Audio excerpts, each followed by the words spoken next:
Okay, start. आइए अब पहला पद देखते हैं। पहले मैं पहली 4 पंक्तियों को पढ़ूंगी, उनके शब्दार्थ बताऊंगी और फिर व्याख्या करेंगे। कबहुक अम्ब अवसर पाई, मेरियो सुधि द्यइबो कछु करुण कथा चलाई। दीन सब अंगहीन क्षीण, मलिन अघि अघाई। नाम लें उदर भरें, एक प्रभुदासी दास कहाई। अब ये 4 पंक्तियों के शब्दार्थ। कबहुक कभी, अम्ब माँ, अवसर मौका, पाई पाकर, मेरियो मेरी भी, सुधि याद, द्याइबो दिला दान देना, कछु कुछ, करुण दुखी, कथा कहानी, चलाई शुरू करके।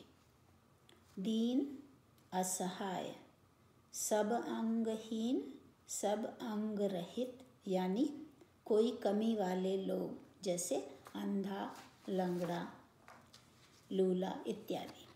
क्षीण यानी क्षीण, दुर्बल, मलिन गंदे शरीर या गंदे कपड़ों वाला, अघी यानी पापी, अघाई पाप, नाम राम का नाम, लई लेकर, भरें उदर पेट भरते हैं, एक प्रभु दासी राम की सेविका सीता के लिए, दास सेवक, कहाई कहलाए जाते हैं। कवि तुलसीदास सीता को माँ संबोधित करते हुए अपनी प्रार्थना उनके समक्ष प्रस्तुत करते हैं। माँ के हृदय में वात्सल्य का अथाह सागर होता है, इसलिए कवि राम जी के सामने अपनी विनती रखने की बजाय सीता जी से आग्रह करते हुए कहते हैं कि माँ कभी सही मौका पाकर प्रभु को मेरी याद दिला देना। कैसे? कोई दुखी कहानी शुरू करके उसके संदर्भ में मेरी तरफ उनका ध्यान आकर्षित कर देना। राम जी का नाम लेकर असहाय, विकलांग, दुर्बल, पापी सभी लोग अपना पेट भरते हैं, यानी भिक्षा मांगकर अपना जीवन यापन करते हैं। इन सब में प्रमुख राम की सेविका यानी सीता जी तथा अन्य सभी सेवक कहलाए जाते हैं। अब आइए पंक्तियाँ 5 से 8 तक देखते हैं।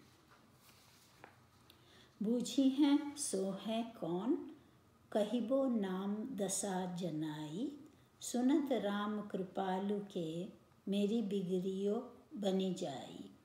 जानकी जग जननी जनकी, किए बचन सहाई। तरह तुलसी दास भव, तव नाथ गुणगण गाई। शब्दार्थ लिखिए।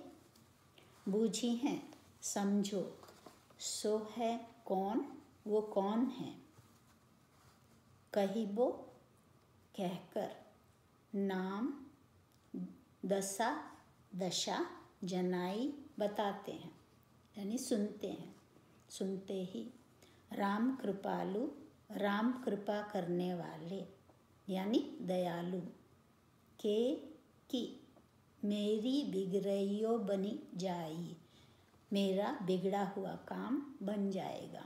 जानकी जनक की पुत्री, जगत जननी संसार की माँ, जनकी लोगों के लिए, किए लिए, बचन शब्द, सहाई सहारे हैं, आश्रय हैं।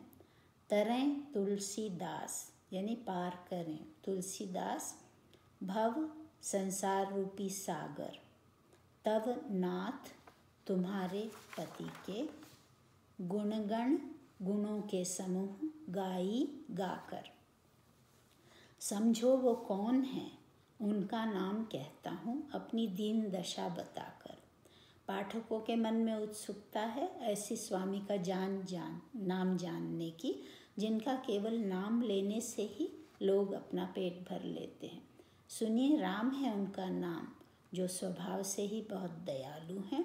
इसलिए जैसे ही मुझ पर उनकी कृपा दृष्टि पड़ेगी मेरी बिगड़ी बन जाएगी, यानी मेरे जीवन में जो भी मुश्किलें हैं वो दूर हो जाएंगी, क्योंकि कवि की राम के प्रति भक्तिपूर्ण समर्पण भाव की है। हे जनक पुत्री, आपका पद संसार में माँ का है और मुझे पूर्ण विश्वास है कि आप मेरी सहायता अवश्य करेंगे। मेरे लिए और लोगों के लिए आपके शब्द सहारे हैं। कवि तुलसीदास कहते हैं कि आपके स्वामी राम जी के अपार गुण समूह का गान करने से ही वो संसार रूपी सागर को पार कर लेंगे, यही उनका दृढ़ विश्वास है। भक्ति रस से छलकते हुए इस पद में कवि ने अपनी दयनीय स्थिति का वर्णन करते हुए माँ सीता से आग्रह किया है कि वो उनकी स्थिति को दयालु राम जी तक पहुँचा दें। उनको कृपा निधान की अनुकंपा की आस है, जो कि इस मोहमायापूर्ण संसार रूपी सागर को पार करने का उनके लिए एकमात्र आश्रय है। यहाँ पहला पद समाप्त हुआ। एक और अब दूसरा पद थोड़ी देर में बंद करो, 6 मिनट हुए।